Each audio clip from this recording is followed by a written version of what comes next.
And that's ClarITea Chat for you.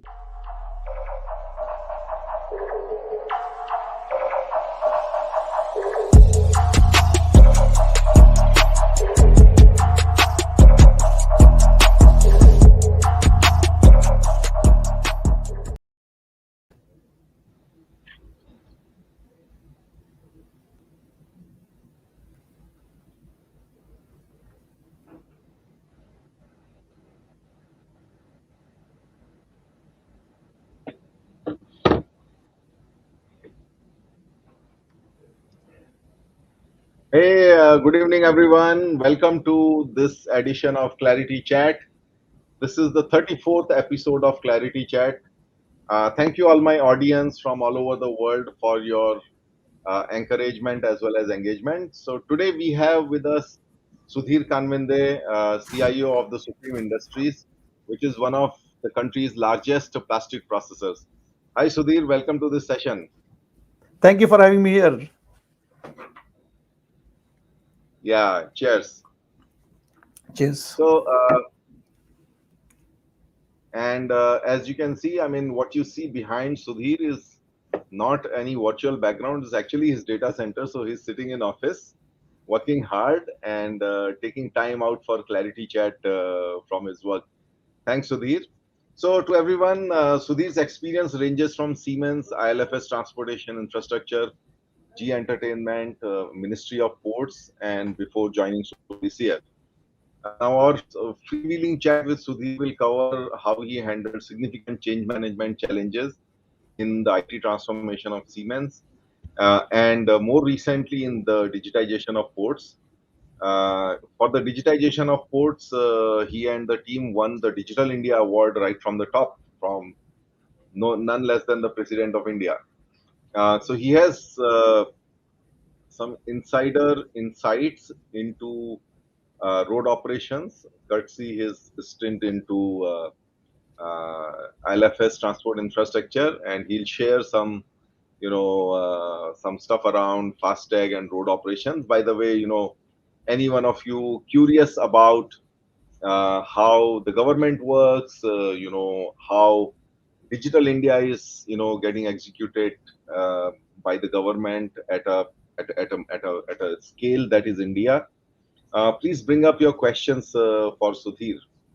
Um, like all successful leaders, he has also had mentors and he has mentored people. So we will have some interesting stories of mentoring and getting mentored.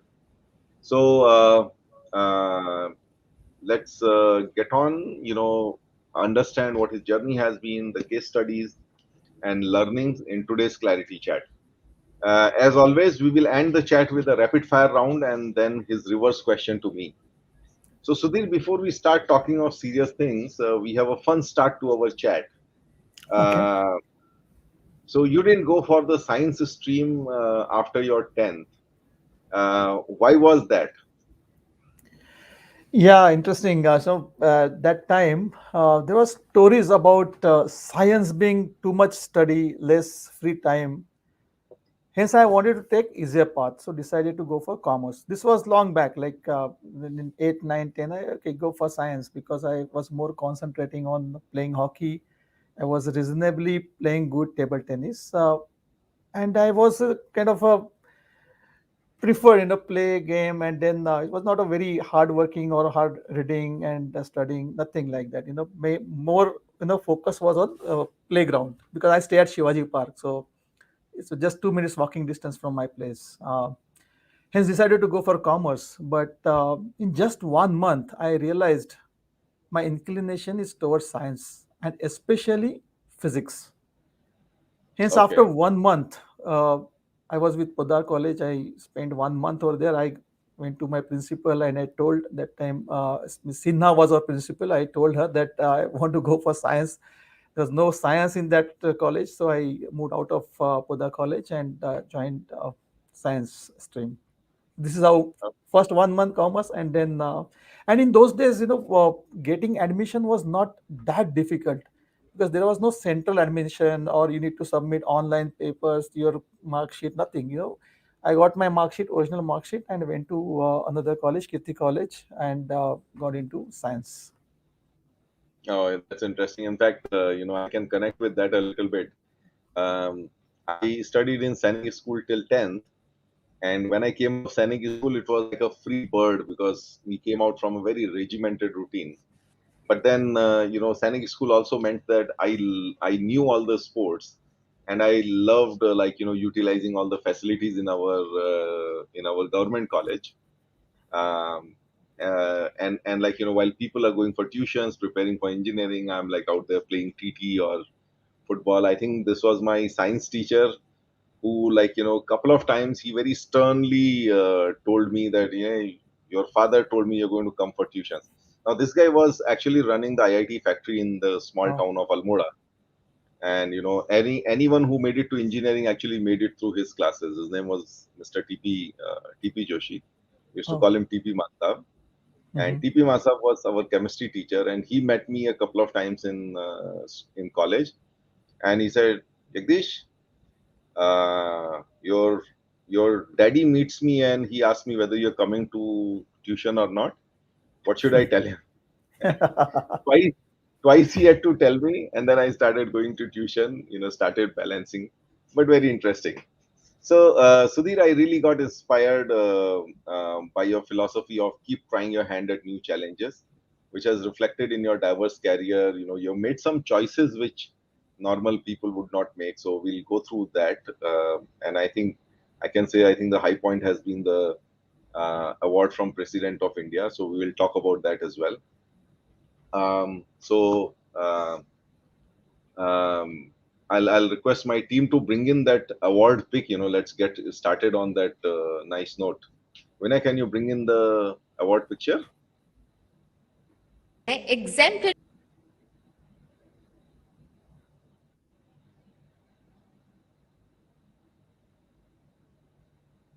Yeah, so this is the Digital India Award.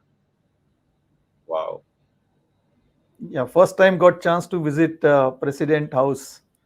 Amazing ah, experience. Yeah, December absolutely. 28th last And year. this was in Delhi, right? You Delhi, went yeah, I to. was based in Delhi for 3 years. So this was in Delhi, and there was a rehearsal before actual Okay, ceremony. There was a rehearsal and how you go enter, how you where you sit, and how you go pick up your certificate. Because of COVID, it was not given. Like president was sitting, and then our IT minister was also there, and we went and there was a table. You pick up that. So everything was done. Rehearsal was going on for 4 hours, right? wow. And then the actual this thing. Anyway, for rehearsal, President of India was not there, but his team was there. Yeah, I have heard of it, and I've also seen it because I told you in the Sainik school. So there are like these protocols that you have to Yeah, follow, yeah, sequences, and I think it's yes, quite a bit of detailing. I think you really learn the details that go into it. Who will stand where, how they will walk, etc. I'm sure all of that were part of the rehearsal, right? yes. Yeah. Okay. Yeah, we will talk about more about what got you to that award later. But before I go ahead, let I request all my audiences to share your name and where you are joining from in the comment box in LinkedIn or YouTube. And let us see, meanwhile, who all have joined us. So we have Pawan Roy, who joins us from Calcutta very religiously. We've got our colleague Sumit. He's greeting everyone. Thanks, Sumit, for doing that. We have Sats. I don't know, somehow his privacy settings always show him as a LinkedIn user. But thanks for mentioning your name, Sats. So he's excited to connect early in the morning. Oh, yeah, he joins from Texas. So this guy is Oh, like really waking up to a cup of tea. mhm. And we have our old industry friend Amrinder, and we have Dattatray joining us from Muscat, Oman. Again, he has been a regular on the ClarITea Chat, and we also have Ratnesh Chaurasia from Zebra, Mumbai. So let's get going, Sudhir. So in the first part, let's try to understand what is the journey that makes up for Sudhir what he is today. By the way, we have CXOs, founders, IT managers, and technology folks in our audience with a common agenda, learning the art of finding success with technology. So anything that we discuss here, eventually points to that. So Sudhir, please tell us about your childhood. Was there anything that pulled you towards technology? I mean, tell us about where you grew up and all. Uh, Childhood born in Mumbai and brought up in Shivaji Park, Dadar, surrounded by lots of cuisines and kind of those days cuisines. I am talking about vada pav. That was the only cuisine. And my friends, because born and brought up, school, college, everything in that 2 kilometer circumference. So and had a lot of elders, seniors to look up as a role model. So that was kind of, and we spent a lot of time in outdoors. So technology wise, those days we used to listen to commentaries over transistors. So that was a technology, and that was the latest technology basically. And in fact, color TV started during Asiad. So technology-wise, schooling days not much, but yeah, we played a lot of. I was hardly used to be at home. Whenever I used to come from school, go to Joy Park, do something, go to friend's house or colleagues, relatives. And in my building, my five relatives used to stay that those days. So it was like a big family kind of this thing.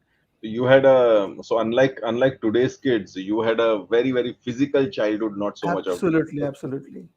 And by the way, I think Sachin Tendulkar also lives around Shivaji Park. I'm sure you would have played with him as No, well. he used to stay not, but his auntie used to stay at near our place in Indravadan Society. There he used to come and used to come to Shivaji Park. He was from Shadashram School, and Okay, for nearby, that's why he decided to stay with his aunt's place. And Sandeep Patil was there, Shivaji Park. Sachin, okay, this not Sachin, this Sachin's Kumble. They used to come to Shivaji Park. okay. So good. You told us like you're more interested in hockey, etc. So you went out of science, came back to science. We talked about that. Yeah, let's start with your with the career graph, like the names of companies you work for, and a quick one, and then we will start like one by one into those. Okay. So I completed after science, joined Vivekanand College where I completed B electronics, and through campus interview got into Siemens, and they selected me for medical division. And then I moved to software wing in Siemens, and then continued for 17 years.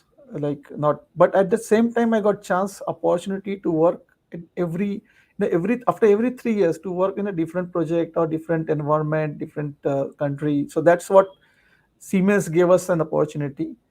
And when I joined Siemens, that time I also appeared for Indian engineering services, but I want selected for railways, not for the dot.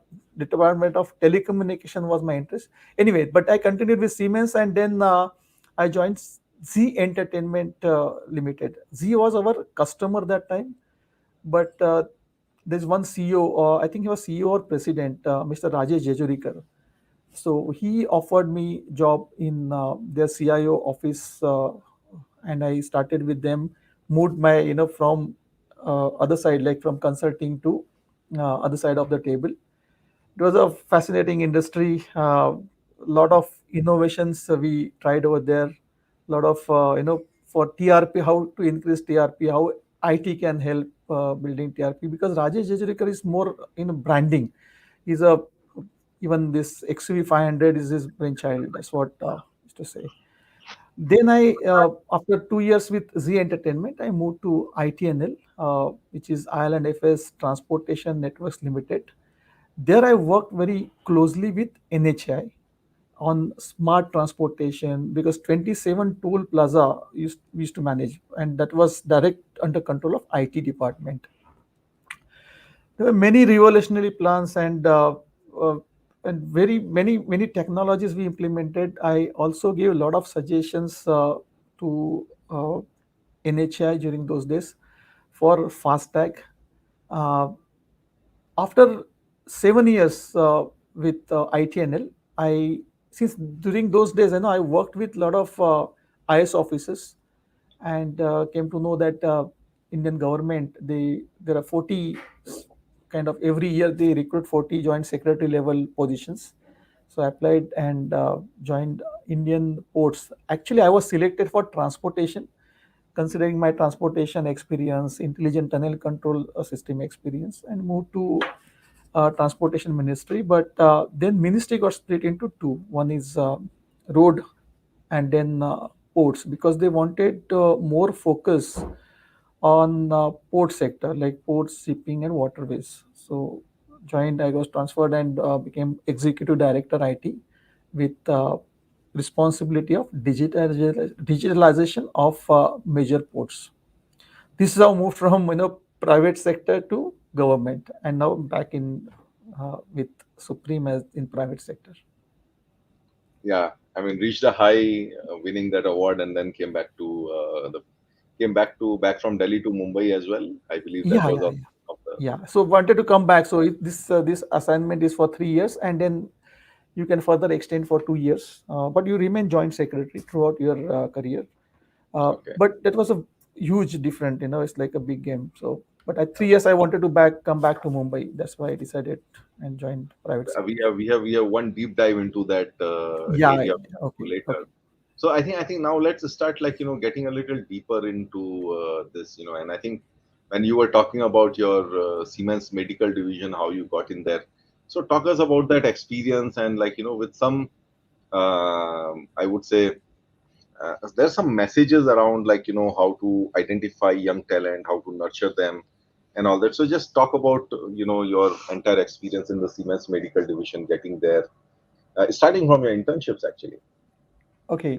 So during my engineering, I was a implant trainee with Siemens, and this training is for 3 months, and then you come back to school, college, and then give exams. So 3 months I got into Siemens Medical division only, and it was sometime in August, September, July, August, September, and September is year end of Siemens. So I was part of test field.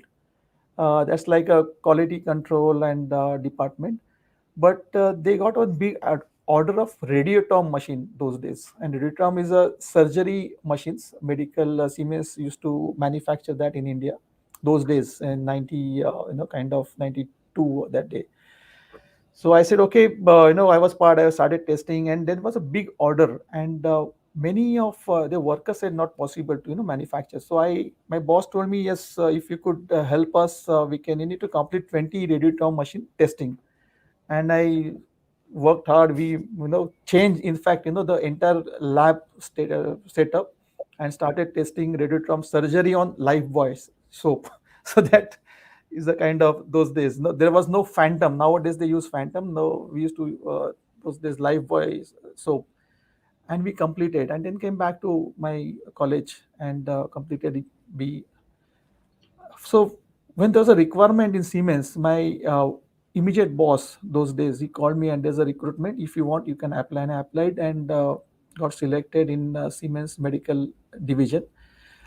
And the first day, 12th August 1993, I still remember, my first day went to canteen. Those days, canteen and transportation was like a major thing.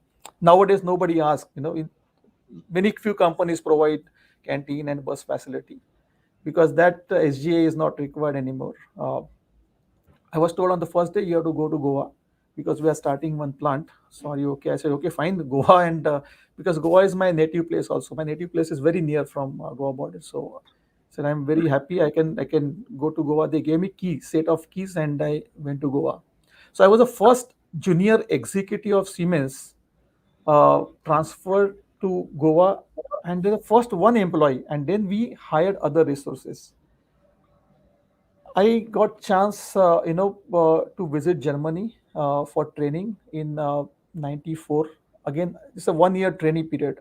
So the training I got into Germany, uh, and then the resolution was passed by Siemens board to get me signing authority, because we started initially we started with assembly of sonoline 500 sonography machines. Then we started small X-ray machines, And to send those, we need to sign dispatch notes or get passes, RG22, RG, then PLA. Those used to be kind of excise documents. So only authorized person can sign those documents. So Siemens board, approved my name, and my works manager told that time it's very rare that first time there was a board meeting to authorize someone who is a trainee, who is not even confirmed in the organization. So then we recruited. I got very good resources in Goa.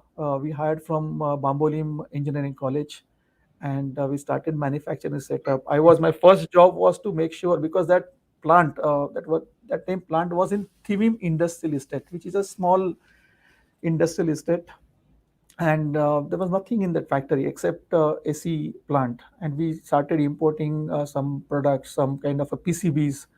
So specific environment is required. So my first job, literally, I hired one person, and we started, working on AC plant. So we started AC plant. I called up my boss. AC plant is working. We can now clear custom clearance and bring material in our office, and then we uh, it was a great experience. I learned business basically in my first 3 years, starting from hiring to excise, commercial, quality control, manufacturing, service. Because whenever we started sending machines, they used to come back for some time, kind of some setup, and so excellent experience I got during those time. Oh no, this is awesome, Sudhir. I mean, both things. One is like getting that kind of an experience, overall business experience that early. Like you're a trainee and then you come start a Yeah. plant itself. But I would say that at that stage, there's no. I mean, and I hope you agree with me on that. It's not such a big deal on your part, but I think it says a lot about the organization that how they are putting their bets on the talent. Someone who's not yet confirmed giving the signing authority. I think even they did an exception while getting you to Germany for that 1 year training as well, right? So, and I think this is one good quality of legendary companies, that they put the bet on talent, they trust them to deliver, and generally they deliver. In fact, in my case, also something similar in Tata Motors. I think I became a manager of about a team of 11 people within 2.5 years of joining. 1.5 year was actually a training period, so I couldn't have had a team anyway. And within a year of joining the field, I had a team of 11 people, and I just kept getting responsibility, and my bosses stood behind me. When you're young and raw, you make mistakes, but that's also a quality of good organizations, that the management stands behind you when you make those silly mistakes. So that's awesome, Sudhir. So I think you still continued with Siemens, but you moved on to the other side. So tell us about the transition from business to towards IT. Yeah, so what happened, in Siemens in 96, they decided that uh, all IT talent within the organization, many switchboard, switchgear, motors, they brought them into one umbrella, and that was later stage it was SSL, but those days Siemens Business Services.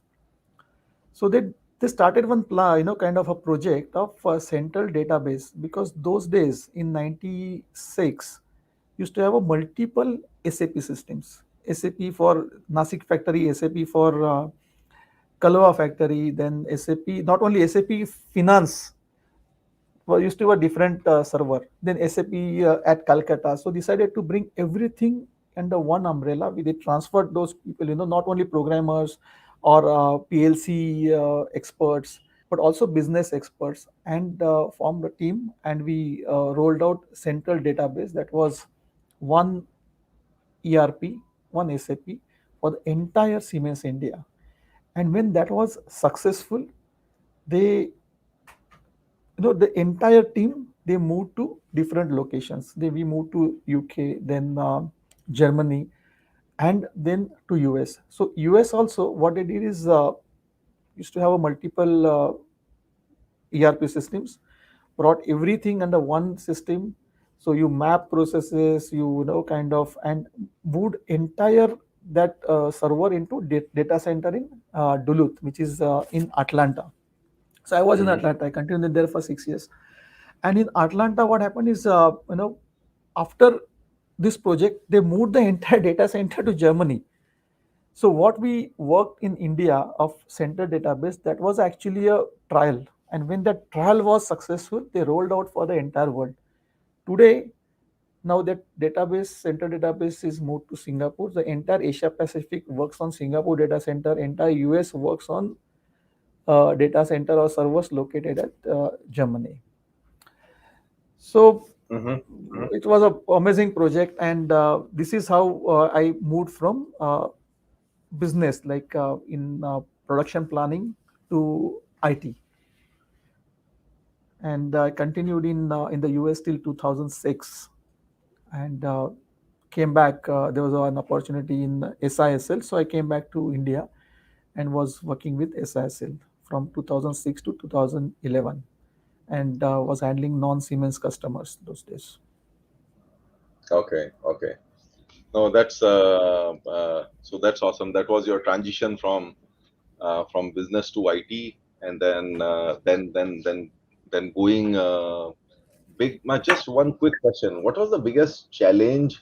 See, these setting up central systems and all of that. Any kind of IT transformation generally has challenges. So, what was your biggest change management challenge there? Yeah, so what happened, when we started this consolidation project, Hmm. initially there was some resistance, mainly because of fear of losing control. Because say, one unit used to have their own team, own data, like server, they can do whatever they want. They can shut down whenever when there is a kind of new system copy or what. So there was a basically not very support for our project initial days.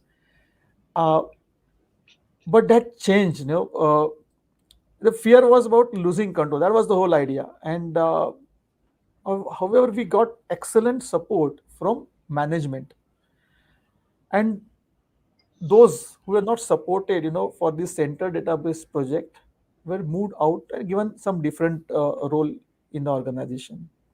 So literally, project was implemented with Sama Dama Danda Bheda. I'm talking about international, not in India, but in the US. Sama Dama Danda Bheda. And if everything was driven from Siemens Germany, and they said, no, we have this success story in India, we need to implement same solution, similar way in the US. And this was successful. That's actually that's a good template. I mean, which people follow, which is that try it out in a smaller market where the impact may not be very big, but then once it succeeds, then just put all your might behind it, the management sponsorship. So I think the important insight here, and to all the senior people out there who are listening to us, the most important insight here is that you need to put your weight behind these initiatives. The management doesn't sponsor. If the management leaves the program team to fend on their own, I don't think these will succeed. So you really need to put your weight behind these initiatives. Sudhir, let's move on. We have some big parts of the chat coming up. So you then switched on. Interestingly, you switched over from consulting to internal IT. So what was driving this? And I believe, um, yeah, I mean, what was the driver? And then you talk about some of your early experiences coming on the other side. Yeah, so when I was in the US, worked on central database over there. That project name was Concert, and in 2006 I came back to India, and non Siemens customers was given to me. So where I got opportunity to work across industries, manufacturing, pharma, media, because Siemens was licensed. People used to buy SAP license through Siemens, and we were extremely good in implementation. Many companies like Pharma, US Vitamin, then Cadila, Intas, uh, Media, Hindustan Times, Times of India. We used to support them, as well as FMCG, Z Entertainment, one of this thing my customers. So this was my through Siemens as a consultant. But then I moved from consulting to Z Entertainment, and there we started.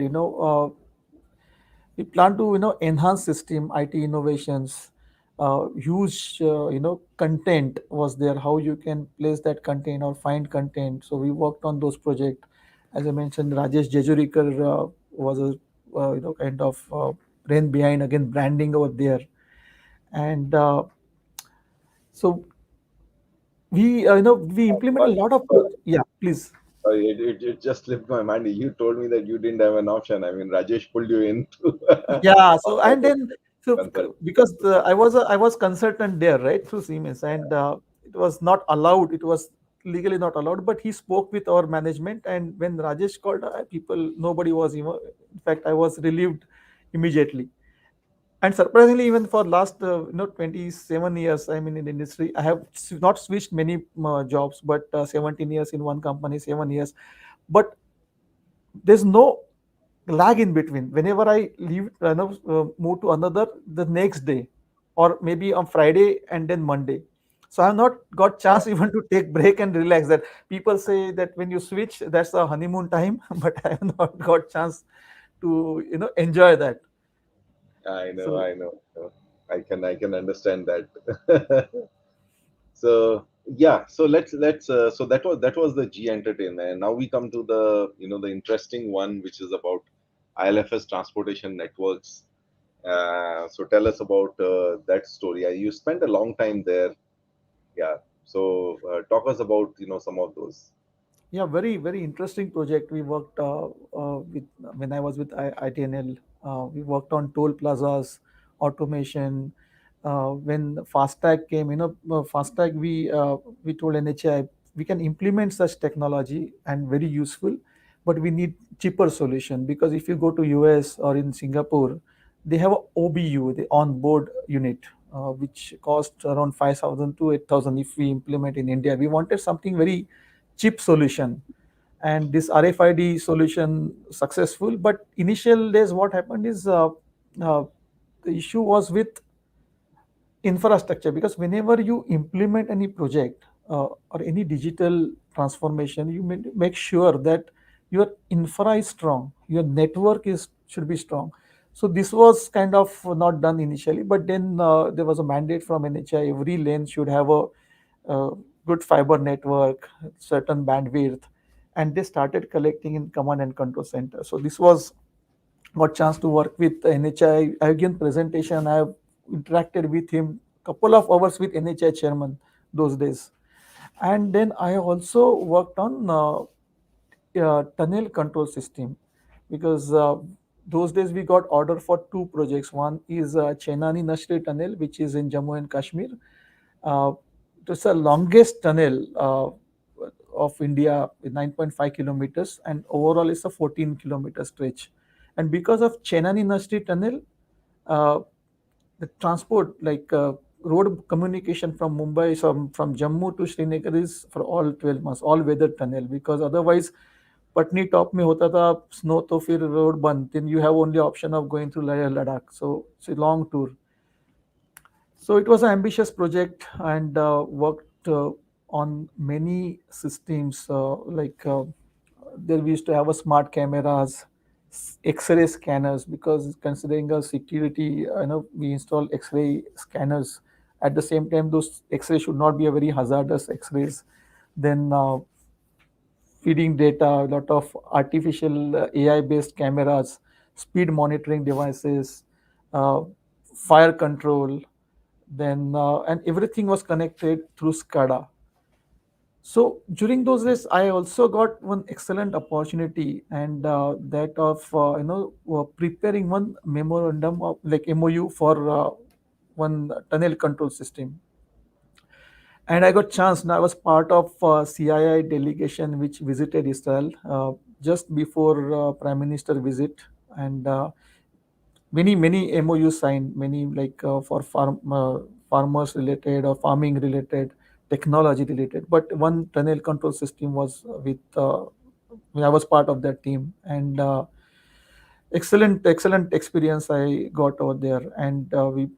mm, uh, learned a lot. I got chance to interact with many IS officers over there, and that's how I came to know about every year they recruit 40, and then I moved to the new kind of assignment. So I have got an experience about Chenani Nasri Tunnel. So Oh, okay. my my co-brother was in Udhampur, so he is in army, and we took his car. So my family. This was about 2 or 3 years back. 3 years back, and he had a Honda City automatic. Okay, Oh, so I took it inside the tunnel, and the tunnel, like I mean, the sounds reverberate, and it's a very busy tunnel, right? There's lots of yeah. traffic, lots of trucks, and all that. So one, it was an automatic car, and there was so much noise. When I came out of the tunnel, I realized something is wrong with the car. Okay, and I could see that time I could feel some noise in the car, which I could not inside the tunnel. And I found that one of the tires had completely, like, withered away. So what happened was, one is you're inside the tunnel, lots of noise. It's an automatic car, so you don't realize what gear it is going on. Uh, I think the tire got punctured, and I just ran with punctured tire for some 7-8 kilometers inside the tunnel. And Oh, well, I changed the tire afterwards. But then the rest of the trip, for the next 3-4 days, we were really anxious. We went to Mini Kashmir. Uh, what's the name of that place? Uh, so after you, I mean, you cross over to Patni Top, and I'm forgetting the name of the place. It's called It's called hmm. Mini Kashmir, right? So we were worried that we are running without a stepney, and nowhere we got actually that is exact specification of the tire in the This car. was in which month? Which month? This was in summers. This was, I think, Mhm. in April, May Okay. of I think 2019, if I'm correct. Yeah. Okay. So anyway, so I have had my own sort of memorable experience of Chenani Nasri Tunnel. Yeah, we used to have, there is one more tunnel. So we used to work in between, and there was a camp. We used to stay in containers converted into house. It was an amazing experience. And I stayed in Anandnag when there was a curfew and all. So we used to shuffle between Sonmarg and Chenani. So this was Okay. our kind of journey almost No, but every and visited. Yeah, please. no, I must say that like I think you worked on infrastructure transformation there. I think when militancy was like quite a bit there. Yeah. Um, but I'm sure the work was exciting enough to take those risks. Yeah, absolutely. My morning walk friends, they gave me one day send off because there was a curfew, and it was a very scary. And in the aircraft also, Mumbai Srinagar aircraft, only 4 5 people were there. Out of that, I was only civilian. Rest of all from army.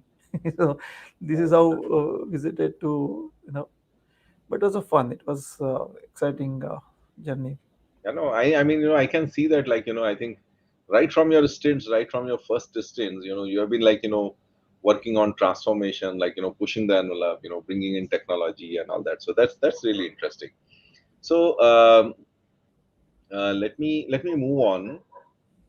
So I think you have explained that how you're working with the bureaucrats, and you got to know about, like, the induction of 40 joint secretary level people literally from private sector into the government, and that's how, like, you applied and got into the Ministry of Shipping.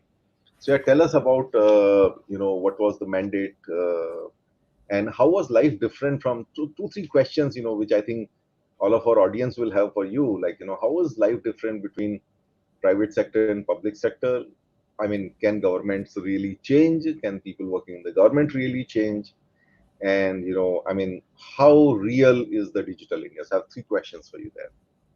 Yeah. So when we talk about government job, so security, and you can relax, it's not the way. It's like everybody is working so hard, at least now with targets, with uh,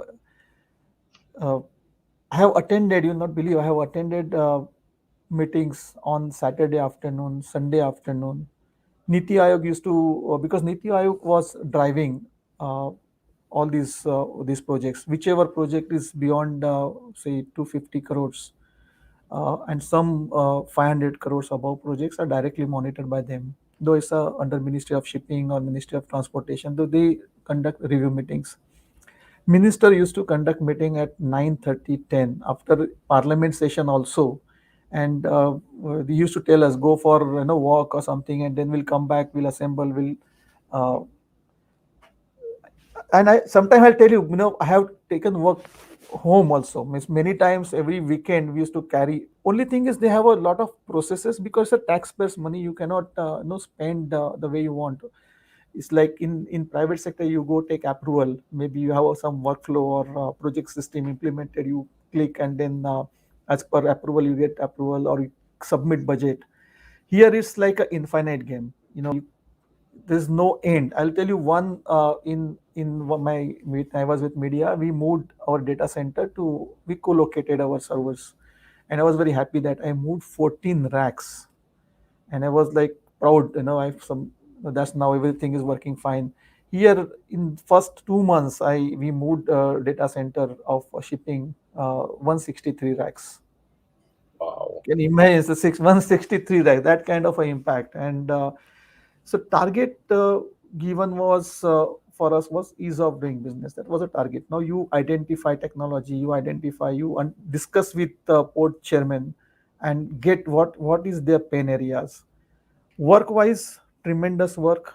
Process wise, yes, lot of processes. I first day I was when I started first day itself, I got big files and I was not sure what all those files. But then I realized, it's like a fully maintained for last 6 7 years. Since the inception of that project, you will find every document.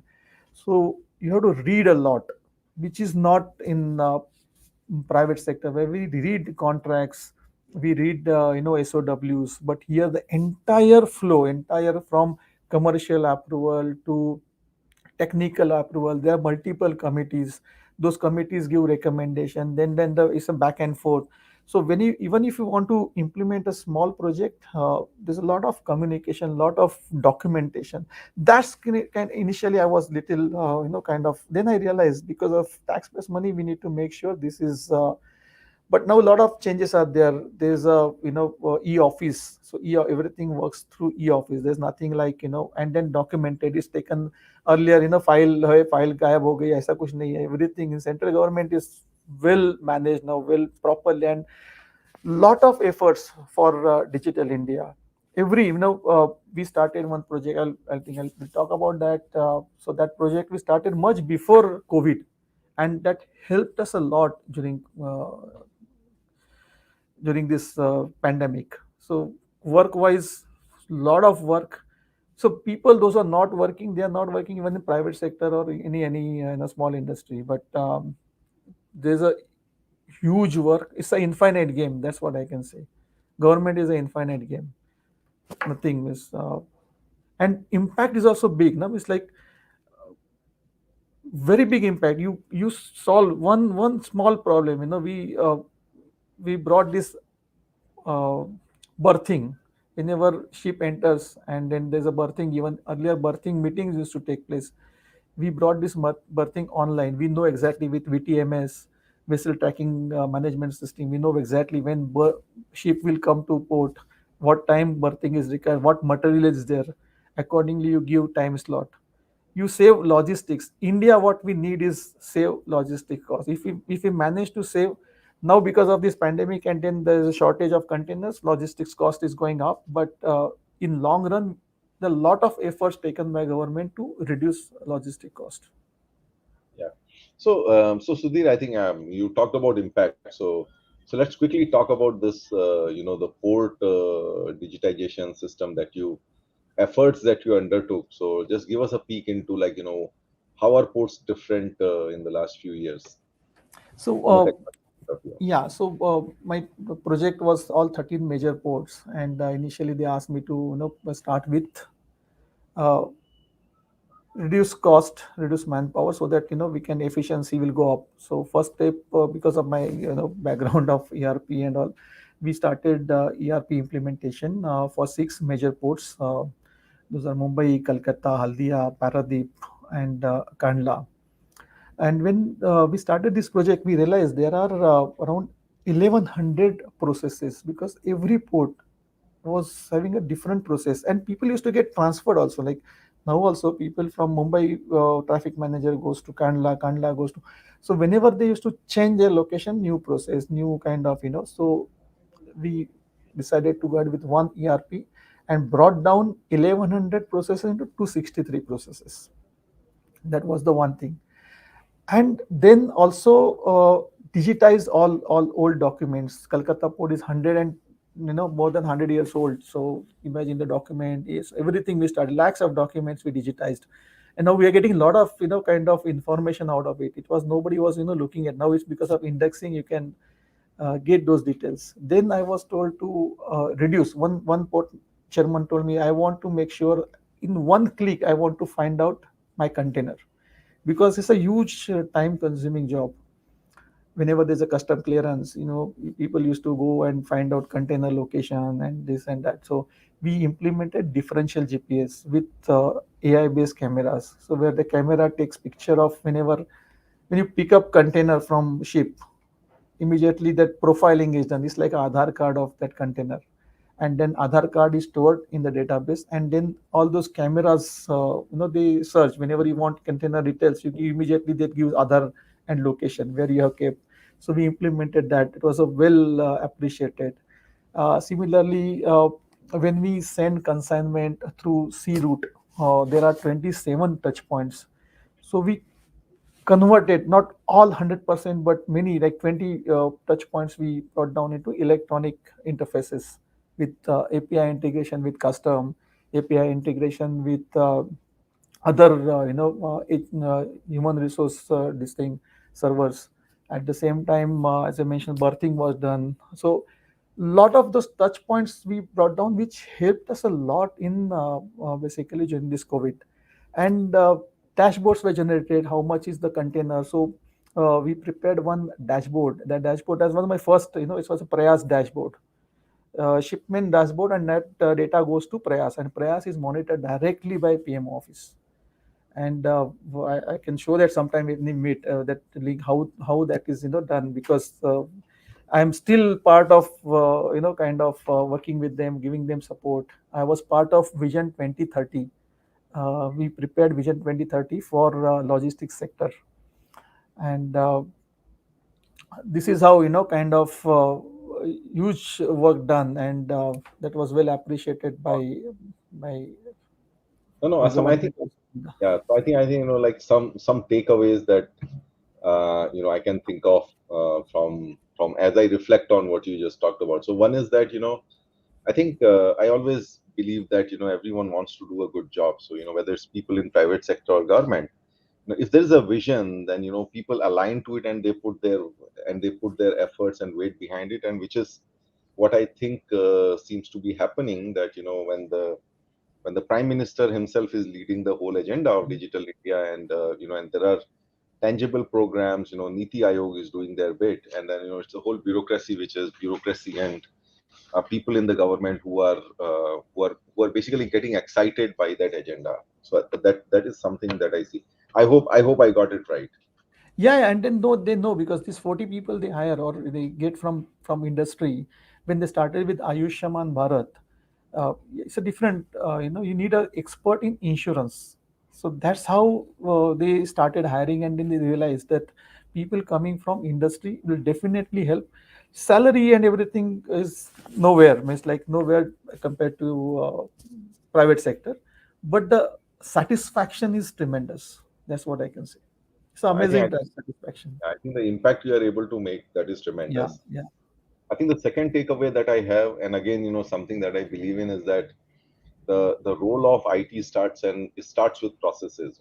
So I mean, you starting with mapping 1100 processes, streamlining them into common 200 odd processes. I have one story, like where we had something similar, like one by one the manufacturing plants keep coming up, and everyone starts developing their own process. But then when you start doing an enterprise wide dashboard, you cannot, because everyone is measuring things differently and all that. And then I created an agenda with the manufacturing head to first harmonize the processes, create common KPIs, definitions, and then only you can get a dashboard. And I Okay. think I see, I see this story from you resonating with that. And then, digitizing 20 odd touch points. So I think the whole thing really speeds up your logistics. And, whether, I mean, container one is a great example of, AI happening in the government sector. So maybe I think it's time to end this part of the discussion with the reliving the reward of data. So Kanvinde, can you?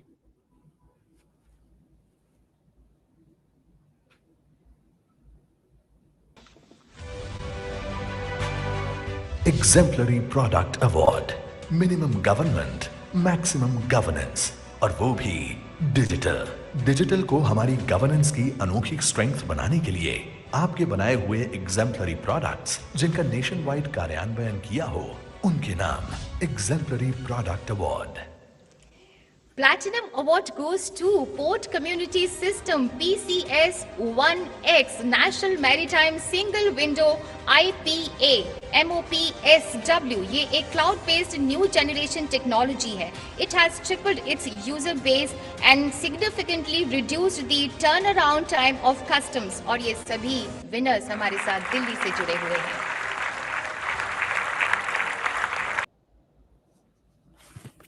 Oh, so that's the second one from the left is you, right? Yeah, yeah, yeah. The front one is my MD boss, and the next two are team members. Yeah. And I think the citation speaks for itself. Reducing the turnaround time in the ports. Awesome, awesome. Yeah. So Sudhir, let's move on. I'm sure that is a high point that will kind of remain a lifetime memory for you. Yeah. Yeah. So coming back to now, your current role with Supreme Industries, one of the largest India's largest plastic processors. So tell us, what are some of your business priorities? Give us a grounds of view of what's happening in the industry. What kind of priorities are there, and what are some of the how you are connecting them with technology.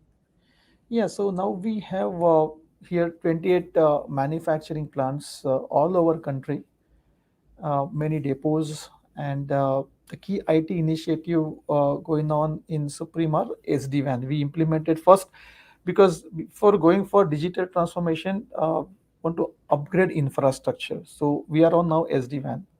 Uh, Yesterday on 26 Jan, we completed our HANA upgrade. That's why I'm sitting in office since 26, including 26 Jan, I'm in office. And we completed this in-house without any external support. With internal team, we completed. Uh, Now next, what we are trying is IoT projects where the same like container. Here we want to track our finished goods and semi-finished goods. So those we have shortlisted. We have prepared prototype for this implementation. And as a CIO, there is a dual role, continuous improvement and modifications to the existing systems. And secondly, implementing these innovative solutions, trending products that can be game changers. So huge HANA upgrade is done, and now we are doing this small, kind of projects which will give good impact, and improve business transformation.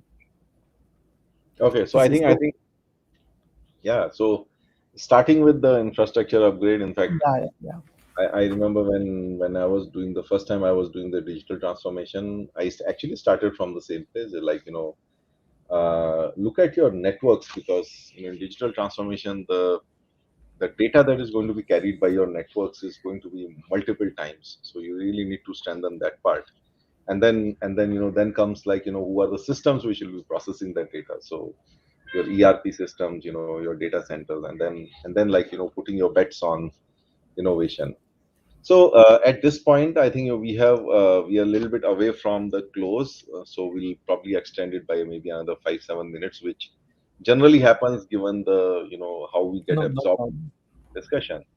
But let me bring in some audience comments here.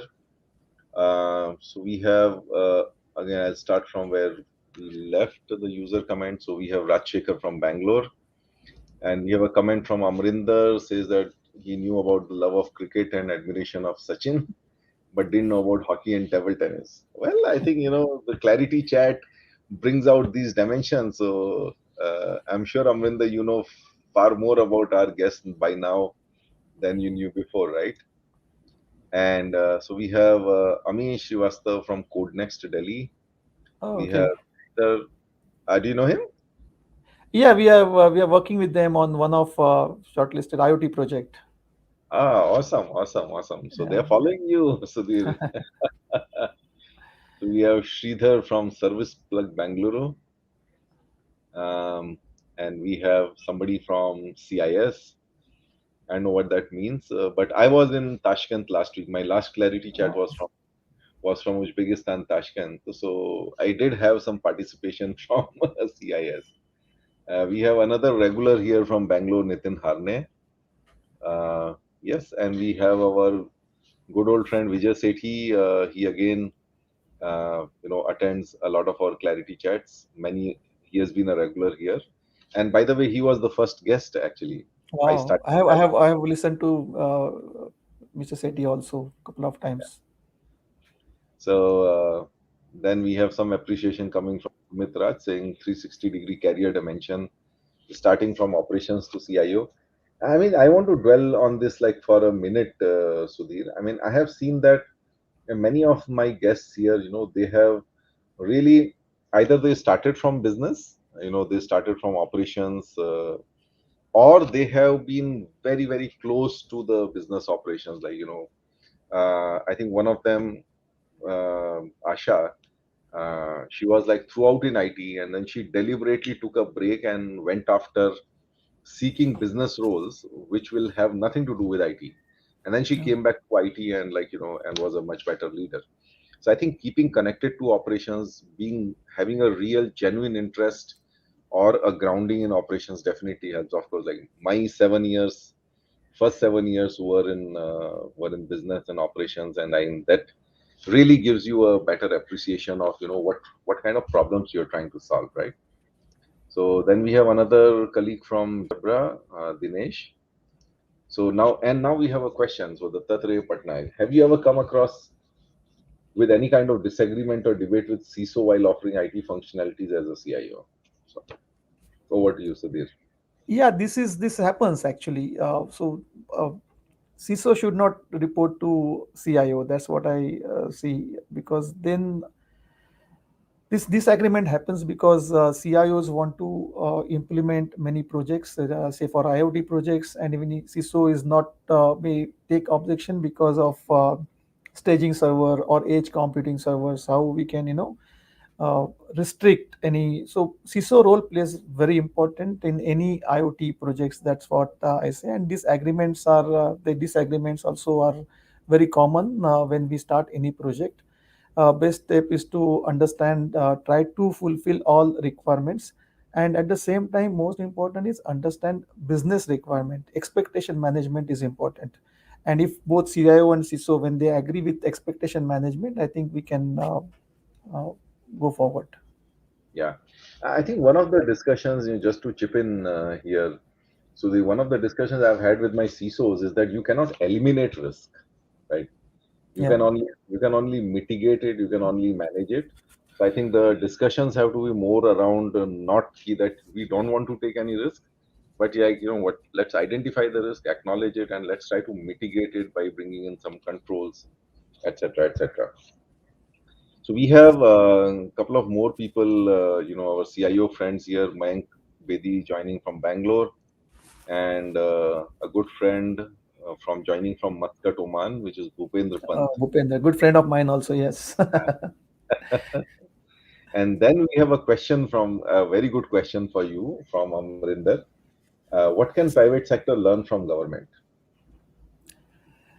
Yeah. So most important,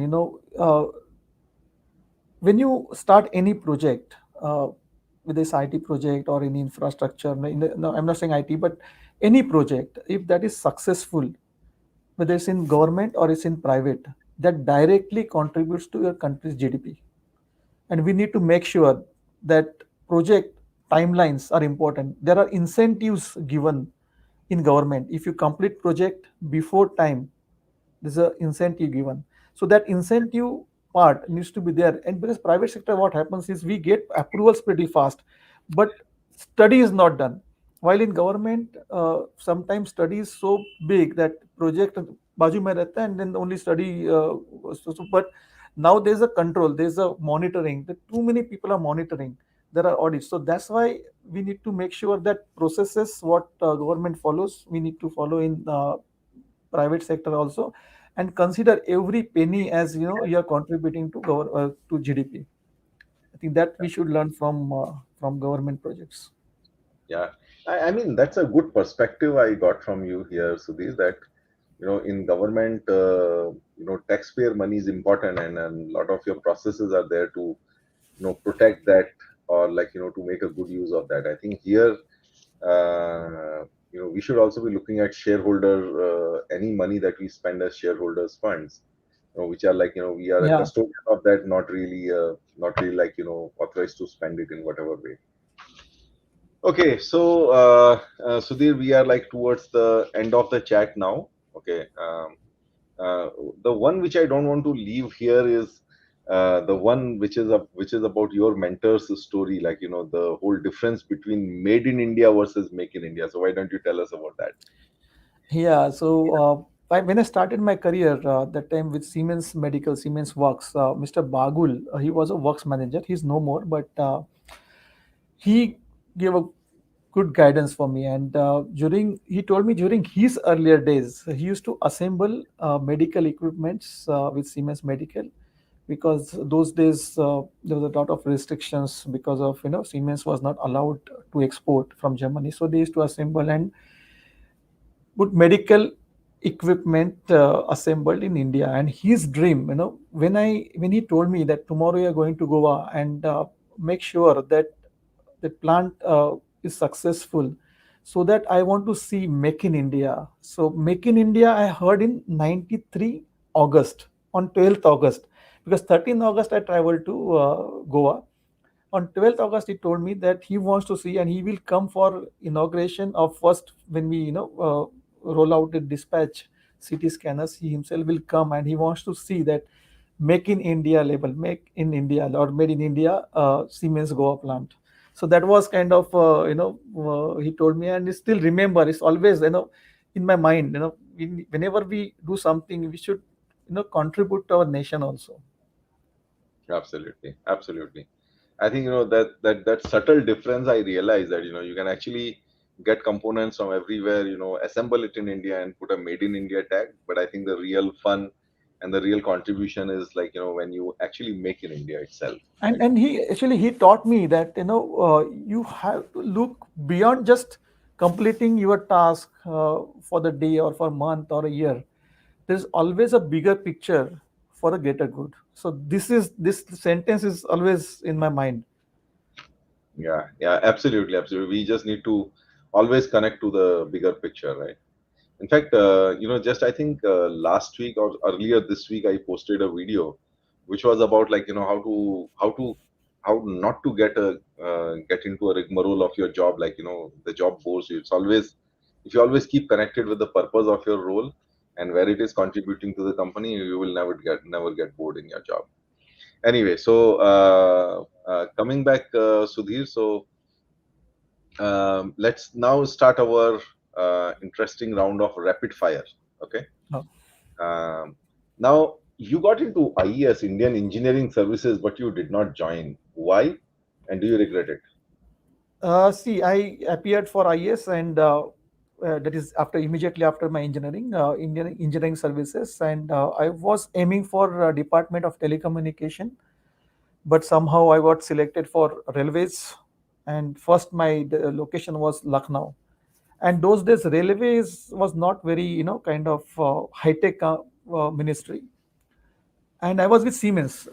Just 1 month completed in Siemens Goa plant. I checked with my immediate boss, not Mr. Bagul. He was a works manager. Immediate boss, and he told me that was his name was Mr. Kelkar. see, if you go to railways now, you will end up handling Siemens signals, because Siemens used to provide or supply signals for them. There's nothing more than signals. But if you stay here, you get a lot of new kind of technology. You will get chance to work for different. So that's why I continued with Siemens immediately, even after receiving Indian Engineering Services offer letter. But I continued, but that was always back of my mind, whether I have taken a good decision or a bad decision. So whenever I used to go to South Mumbai, you can see the huge, kind of railway colony and railway ministry. Delhi, if you go, it's like a big ministry now. So that was, should whether I have taken a good decision or uh, so that was my back of mind, and then I that's why IAS nahi mila, but when this got opportunity I got, I immediately opted for this So working for you, government. And I so in you, my interview, I carried my offer letter, not offer letter but joining letter, and I oh, showed that to Mr. Sanjay Ji Bhatia. He is now Upalokayukta of Maharashtra government. He was a chairman that time, Mumbai Port Trust. So I showed him. That's why I want to join. That was my final, kind of. okay. So maybe there was a bit of a regret, but you actually Yeah. mitigated it by working for the government for 3 years and being a joint secretary. But I think then that leads to my next rapid fire question. Uh, that when you said you wanted to go into telecom, but you got railways and therefore you didn't join. The question is, why did you want to go to telecom and in government? What was the inspiration behind? Yeah, my aunt, my kaki, she's first lady of IIT Mumbai, and Wow, she worked with dot department that time, and she was reporting to Sam Pitroda. wow. Now she retired few years, many years, like 10, 15 years back from rather more from NEC. From NIC, sorry, not NEC. She continued in government, but she was those days she was reporting to Sam Pitroda. I think Tejaswini Kanvinde. okay. So that's a huge inspiration to have, like an IIT engineer as your aunt, and then working directly with Sampitoda. I'm sure if anybody would like to then join a telecom role, then okay. Any bad decisions in your life? Like, of course, one we discussed, but the other one was like you're pretty doing pretty well in US and coming back to India. Yeah, in '99, I started in India. I moved from UK to Atlanta and continued for till 2006. And those days, getting green card was very easy. But I decided I wanted to come back to India, so not even opted for green card. Otherwise, I would have continued in Delhi, sorry, in the US, because getting green card, then you have to maintain green card, then go in that then get a US passport. So I decided to come back. So sometime after coming back, mainly because of kids education, I thought uh, whether I have taken a good decision or bad decision. So this always in the discussion. So Okay. but yeah, that time that was a good decision. 9/11, I was in the US in when this thing happened, and then the anthrax started. My That time my son was 1 year old, so I thought let's go back to India. But then after coming back, when we came back, he was in third standard over there. And after coming back, he told me whatever we write, in 1 year, they are asking me to write every day. So that kind of, then I said, okay, I think same thing. I am also getting stuck in traffic. Whether I have taken a good decision or bad decision, I should have continued. But then he also, kind of picked up, and fourth standard he got scholarship. So it was a good Wow. thing. No, but I think with whatever you have been able to do, the kind of impact you have been able to make the kind of diverse roles you have played, at least as I see it, and I think as our audience see it, you need not have any regrets. Okay, so let's move on. Like quick ones, maybe a two-liner ones. How do you build an effective team? Three principles. By letting each member have his her say in the matter, and by encouraging upward communication and valuing everyone's input. That's why they Aw- get motivated. Awesome, awesome. You value everyone's input, Yeah. encourage upward communication. Don't let them, hold back anything. Yeah. and let everyone have a say in their job. Yeah. Okay. So again, another rapid fire. How do you leverage the partner's talent to your benefit? Yeah, partners are very important because uh, because they, whenever you implement any assignment, project, task, they might have implemented in many other locations, any projects. So their inputs, their experience, very important. Without good partners, very difficult to run or implement a successful project. Yeah. No. So the question is different. See, many people, they still like, they take your partner, they do this, do this, do this, right? Oh, So, okay, okay. I thought partner so means how vendor you're talking about. yeah, yeah, vendor only I'm saying. But how do you leverage them? How do you bring out the best from your partners? Yeah, so best is get them on board and treat them as your colleague, not as a kind of vendor. So if they become part of your team, even this not only with vendor, even with your uh, end customer, the user, business user, if that becomes part of your project, because IT driven projects will never work. You need to make sure your partner and your end customer all are in one table with same kind of direction. Then project will be successful. I think you're definitely not the first one telling this. I think this has been a Yeah, yeah. trend. This is Yeah, I think right from Vijay Sethi, my first guest, everybody has been saying that you have to treat your partners as your own team member. You have to give them a voice. You have to empower them, and you have to and don't treat them in a parental mode. Yeah. Hey, that's great, Sudhir. So that was an awesome, I would say, 1 hour, more than 1 hour actually, 1 hour almost. We are about 1 hour 15 minutes. So, what's your reverse question to me? I've been asking you the yeah. question. Call it as a revenge question. Excellent. So actually I have also gone through earlier your clear IT these sessions, and also I'm reading whenever you post any LinkedIn. Uh, just one question, since you was with G and a lot of reading is done from your side. What is percentage? Because there are different data, about successful projects, IT projects. As per NASCOM, success is only 32%. It's very difficult to calculate, or whenever we implement IoT, if somebody asks me what is return of investment, business person can give better return on investment. Similarly, success, because for IT people or CIO will say, okay, my project was successful. But what is the reality? If you could just Yeah. maybe So throw some. I'll answer that point from three or four perspectives, including a personal one. So I think the global success rate. I think there are studies from Gartner, and I've heard people refer to Accenture studies and all that. Which is like 70% of the projects fail to generate ROI. I mean, their technology implementations are failures. Now I think the first thing is like how do you define success or failure, right?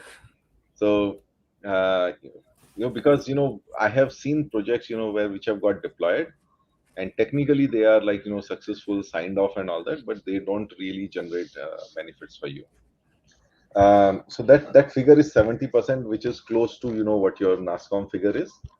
But there's a this 17% figure, or the 83% figure actually is comes out of Vijay Ramachandran's survey.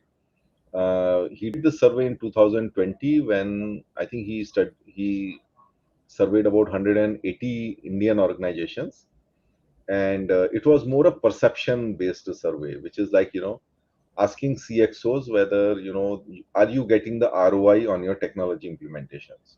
Okay. So I think to an extent it might also be a result of how you are asking the question. So this is more like a perception question, if I'm correct. And maybe if Vijay is hearing this, he can clarify.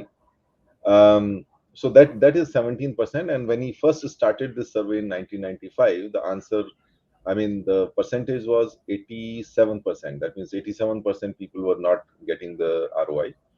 And one of the questions we debated in our, our ClarITea Chat, which was the third one with Vijay Ramachandran, was exactly this, that 25 years hence, this 13% has moved only to 17%. It should have been much higher. And I think that is where I also decided to pick it up as an agenda for Clarity Chat, because there's a lot of talk and discussion around technology and its power to transform. But I hold the view that technology is necessary but not sufficient. There are a ton of other things that you need to do from a management and leadership and organization change point of view, which make technology successful, not just a sign off. So now coming to the last dimension of, your question, which is my personal perspective. um, so we were doing in Tata Motors, I was running a project portfolio about 60 plus 60 to 70 projects per year. Okay. And the demand used to be about 350 projects per year. So we had developed a methodology to to do this prioritization. But then I was always curious that are these really making an impact? So we actually created a business value scorecard where we would actually go back to the last 3 years projects. Okay. And we would start assessing them on whether whether it's being used. Are there alternate processes in place? Is there a department, is there a discipline being enforced about using the particular process that was automated and all that? And I would say the results were not very encouraging. So one of my, I can say, contributions, or one of my initiatives, was to actually drive a business value governance with senior leaders, where see, generally how IT and business discussion happens is that you start getting a laundry list of requirements, right? We completely turned it on its head. So when we used to have these senior leadership meetings, the first slide that we used to show was the projects done in the last 3 years, and what is their business value realization score. So we developed a scorecard, and what is the business value realization score. And I actually said, listen, no point having a long list of project demands with me if this is your realization score. So coming back to who is responsible, I think both are responsible. As IT, we should be going out and tracking the success rate of these projects. And also as business, I think we should also be holding a mirror to each other, saying that what was expected of it, and why it happened or didn't happen. So let me give you a practical example here. There was a spare parts planning project that we did, and it was successful, celebrated and everything. But 6 months later, I called the the leaders of spare parts, and I said, listen, show me. We had baselined a certain matrices, the first time fulfillment ratio. I mean, spare parts, it's very easy to measure the metrics, right? Your inventory levels and all that, and things had not moved. Now, when we when so then we started discussing as to why it is not moving. Everything is like good, people are talking about it and all that. And what we figured out is that there were two planners which were required for driving the entire new process of planning on the new tool, and these were not approved by HR. It was stuck in the HR approval hierarchy, and therefore the realization was not done. And then the whole discussion changed. So all the leaders then went after, along with HR, to basically tell that why these two planners are important, why these roles should be fast tracked. And then we started realizing the value. So these are the fault points can exist anywhere in the organization, including in HR and all that. So you really touched a nerve when you mentioned that. Sorry, I might have gone No, overboard. very excellent. Very, very informative. Yes, very useful. Thank you. Thank you, Sudhir. I do have one or two questions more here, but we will park them now. Sometimes I have to go live alone, and I keep collecting questions so that I have some backlog to answer there. But thank you, everyone. I remember two Clarity Chats back. I had promised you that we are going live with podcasts. We are converting our Clarity Chats into podcasts, and now I figure out that it's not such an easy process. We have been struggling with that. Some of the podcasting platforms take almost 4 to 6 weeks to approve a new podcast. So we are struggling through that process. I don't want to announce the podcast unless at least we are there on the major podcasting platforms. So we are already on Spotify. I think we are on Apple as well. Sorry, we are on Amazon as well. But I will be making an announcement once we are on all the podcasts. So the first one will, of course, be Vijay Sethi's podcast. But please have patience with me as we work through these podcast approval process. I think the issue is only with the first podcast, because once the first one gets approved, the next ones are like, they are pretty fast to get on.